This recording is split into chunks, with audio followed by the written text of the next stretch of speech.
Bottled water is the safest thing you can stockpile for a disaster. That belief is wrong. I realized this recently when I looked at my own water storage, and what I found genuinely concerned me. And depending on how you're storing it right now, it might be making your family sick. Most Americans have a case or two of Poland Spring or Dasani shoved in a garage corner, maybe a couple of flats under a bed, and they feel good about their water prep. In the next few minutes, I'm going to show you exactly why that stockpile could be creating a chemical and bacterial problem you cannot see, taste, or smell, and the $40 system that actually keeps your family safe when the tap goes dry. Because if you don't know this before a disaster forces you to drink that water, you will not figure it out until it's already too late. Here's what nobody tells you about bottled water. It has an expiration date, and that date has nothing to do with the water. Water doesn't expire. Plastic does. Standard single-use water bottles are made from PET plastic, polyethylene terephthalate. At room temperature, stored correctly, they're fine for a while. But here's the part that will surprise you. Most American garages hit temperatures between 100 degrees Fahrenheit and 130 degrees Fahrenheit in summer. In that heat, PET plastic starts leaching antimony and BPA-adjacent compounds directly into your water. The hotter it gets, the faster it leaches. The longer it sits, the more accumulates. You're not drinking emergency water. You're drinking a slow chemical drip that your family consumes every time they open a bottle. This isn't a fringe theory. The FDA acknowledges that plastic leaching accelerates with heat and time. Studies published in environmental health journals have found antimony levels in bottled water stored in hot conditions that exceed safe drinking water standards. And here's the darkest part. It doesn't taste different. It doesn't smell different.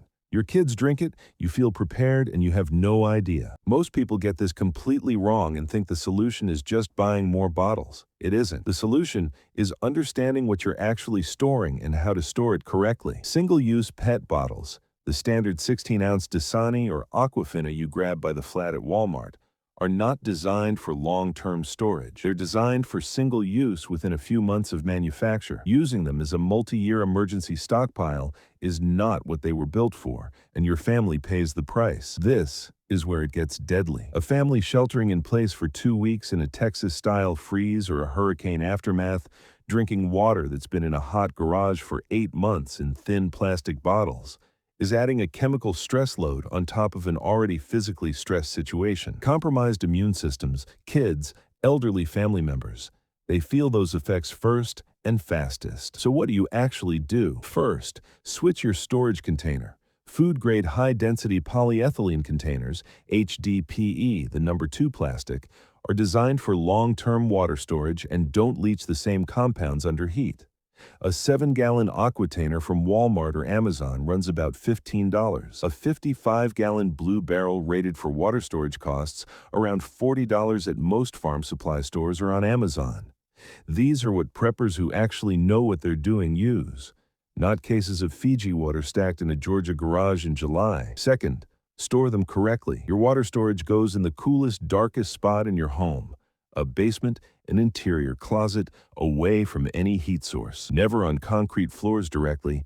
Concrete can affect taste over time and temperature transfers easily.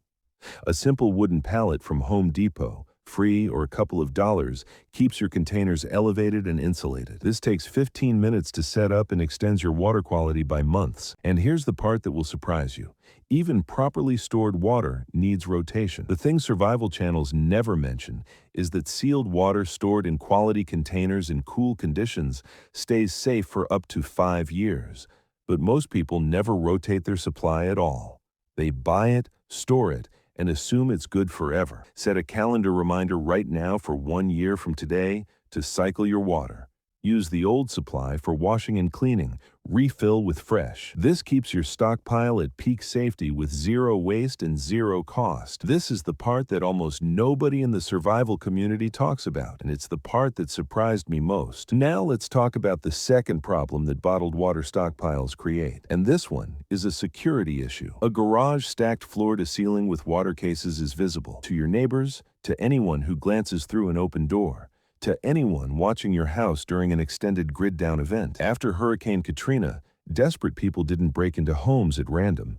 They targeted homes that visibly had supplies. Your water storage should not be advertising itself. The water barrel system solves this too. One 55-gallon blue barrel in a utility room or basement corner is invisible from outside, holds enough water for a family of 4 for 28 days, and costs less than 2 cases of premium bottled water per gallon of actual storage. Compare that to 224 individual plastic bottles creating 224 individual leach points and taking up the equivalent of a small closet in visible, stealable space. The Augustin Farms Water Storage Kit on Amazon.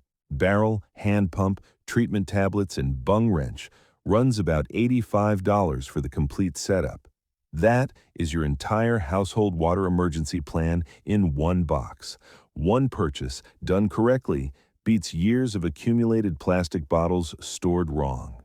You just learned what most Americans will never know. Share this with someone who needs it. And if you want to keep building this knowledge, you know where to find me. But today, right now, go look at where your water stockpile actually lives. Check the temperature in that space. Check when those bottles were purchased, and ask yourself honestly, is what's in those bottles still something you'd give your kids without a second thought? So tell me, where are you storing your emergency water right now?